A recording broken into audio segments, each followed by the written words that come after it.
Hi, my name is Dawson Schramm, and this is my project. Um, so, male and female sports have always been around, but yet female sports aren't seen or heard of as much as male sports.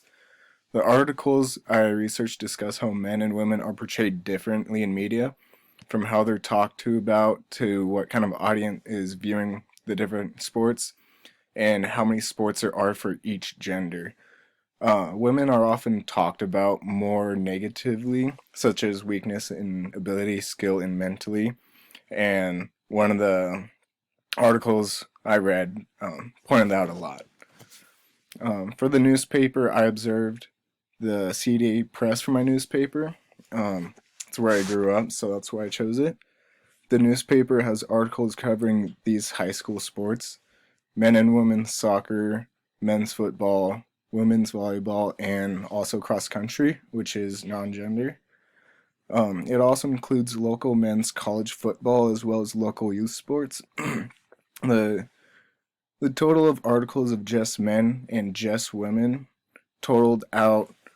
Just men had 13 articles, and only women had 6 articles for them.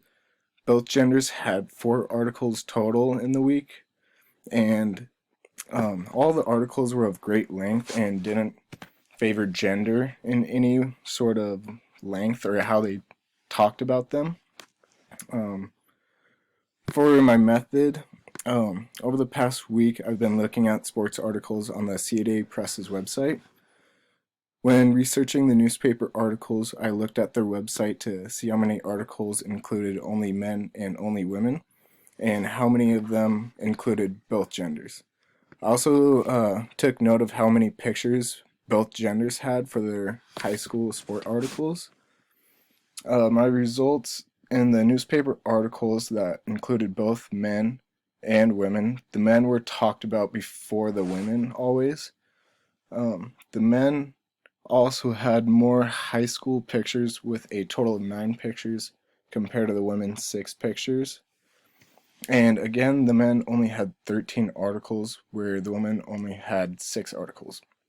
And you can look at the graphs and kind of tell both from in both pictures, the top 2 pictures, men clearly had more articles and pictures. The other graph is a graph of number of sports in intercollegiate college. In the 2009 and 2010 season, men had 59 baseball teams where women only had 45. For basketball, men had 69 teams and women only had 63. Golf, men had 45 and women had 42.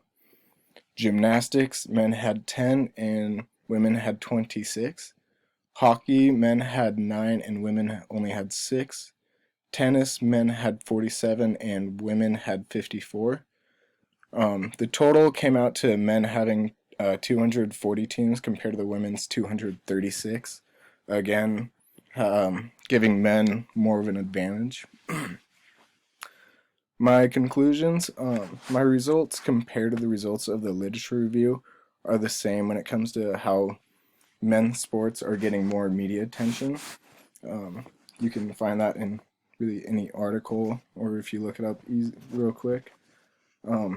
Men or women have constantly been overlooked when it comes to sports, and it shows both locally and in the national level.